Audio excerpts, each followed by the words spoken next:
I'm in the process of changing my script, and again, I do most everything straight off the cuff. So it's not a script per se, but it's kind of the path that I walk the customer down.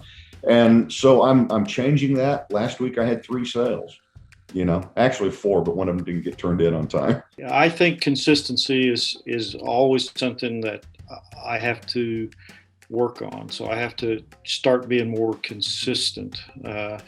When times are good, everything's easy. When times are not as good, or you have some difficulties in front of you, you have to stay consistent with your follow-up, with the practices that you use. I need to use more call to action language when I'm reaching out to buyers, whether it be phone call or text or email or whatever.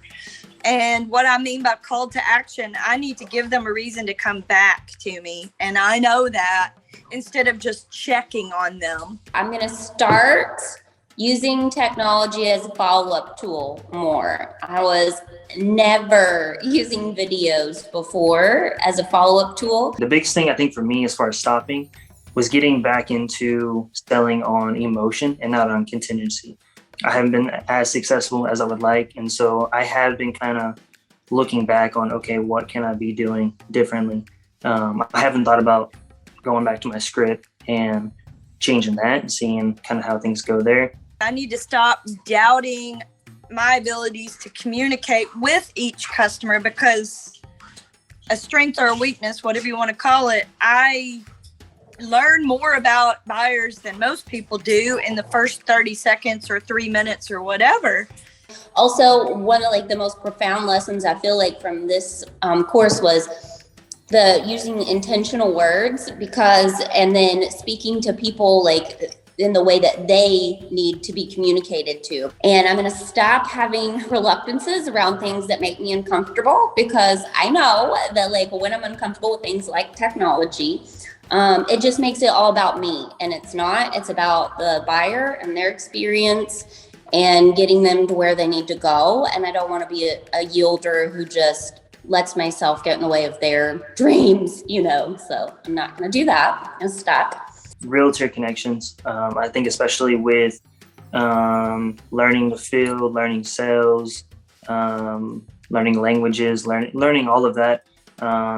Realtors, I think it was part of my early on success, but also they have clients.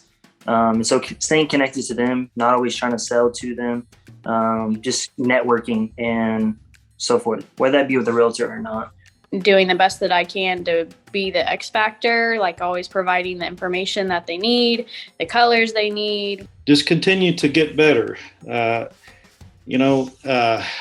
In Proverbs, it says everyone is right in their own mind. And you have to step back sometimes and open your mind to new ideas. If you've been doing this forever and ever and ever, when are you going to step back and look at it? Taking a vacation is great. I think I need to take more vacations, John, because it gives me the opportunity to step back and look at what I'm doing and make the proper adjustments. The main thing is that we all have to find what works for us. And if you're taking that big frog and you're chunking it all down, and separating it up, and that works for you to knock it out more efficiently than to somebody saying, well, I'll just take this whole thing and knock it out real quick all in one go. Do what works best for you.